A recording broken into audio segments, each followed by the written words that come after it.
We are on day 53. I did attempt to make a video at noon, go live. I did a pre-recorded video, but Restream is very difficult to use sometimes. So bear with me as we continuously watch these videos at different times of the day, and maybe on different days. Yeah, whatever. We're just going with the flow. So for day number 53, we're going to continue our work using the aspects of the self. Okay, you can check out day 51 and for the description of those aspects, which were, let me see if I can remember them off the top of my head. I had a script before. Unless this is it. Aha! I found my notes. So we have the self, of course.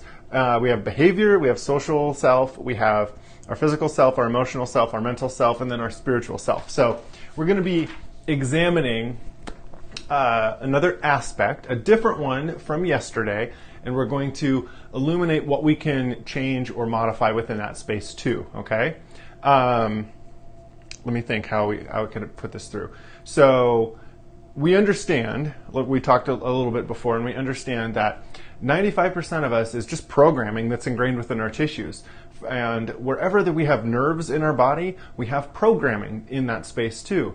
So it's everywhere. And we can understand a lot of this because we don't have to actually think to be who we are. When we're thinking, it's when we're learning something new, when we're exploring something for the first time, when we have novel experiences, that is the 5% window that allows us to change the 95%. Okay? So we're going to engage in some type of act or behavior that is going to loosen up a programming that you already have. And maybe that means that you need to learn a language, learn movement maybe. Maybe we need to learn how to have a connection, a different type of relationship. What else did I come up with? Maybe you need to understand how to build resilience within your tissues. Maybe we need to let go of certain perceptions that we have, and so we could work to embody the reverse of that, such as one example would be when you feel disconnected, when you feel like part of yourself isn't in alignment, you feel lonely, and so maybe you think that you're the only one experiencing something, and so you could work into the mental realm and work to disempower that, okay, and say, I am part of things. And so you would do an activity to go ahead and give you an experience that proves the truth to you, so that you can have the experience, the emotional understanding, the mental understanding, and then it moves into your tissues and becomes automatic. Previous days, we worked with movement in creating a habit, and so you already have an experience creating habit. So you're going to use pretty much the same kind of technique, adopting a new behavior, whatever it would be, and whatever it would be depending on your aspect, and then continuing to build that habit and make it part of you. Become that, okay? All of our experiences and everything that we have gone through life, existing through, discovering, that is us.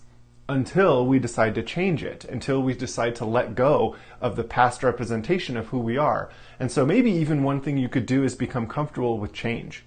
That's another thing to adopt, right? That's a really tall order, but if you wanted to do that, be creative and describe your process in that. So what else can I bring to the space?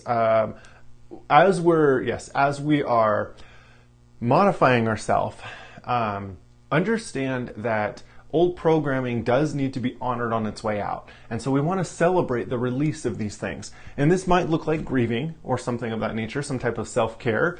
But to understand that it is necessary for us to partake in those practices is paramount. We have to be able to honor what we are transitioning away from. Because when we have a program that leaves our body, we will feel uncomfortable as it does, because who we are and who we recognize ourselves to be is changing, and that might be a little bit of a different process. So it's powerful to understand how change shows up for us and to grieve it away, to honor it. Maybe you want to write a letter, maybe you want to do burn a little candle. Let's see, maybe you want to celebrate a change by creating something, even doing a drawing or a painting or something like that. Beautiful, whatever it would be.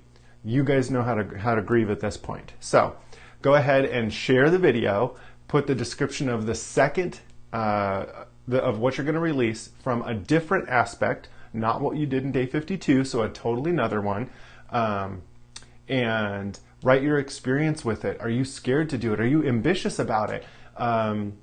What do you think will happen? What do you hope to happen as you transition? All of those things. Put that in your share, okay? If you need any help, please reach out to me. And by now you should have my information, but if you need it, it's Matthew@shamanichappinesscoach.com. You can also drop me a message on Facebook, or you can call or text me at 775-800-4271. Yes, yes. Without further ado, I say with light and love, namaste, and I will see you next time. Bye-bye.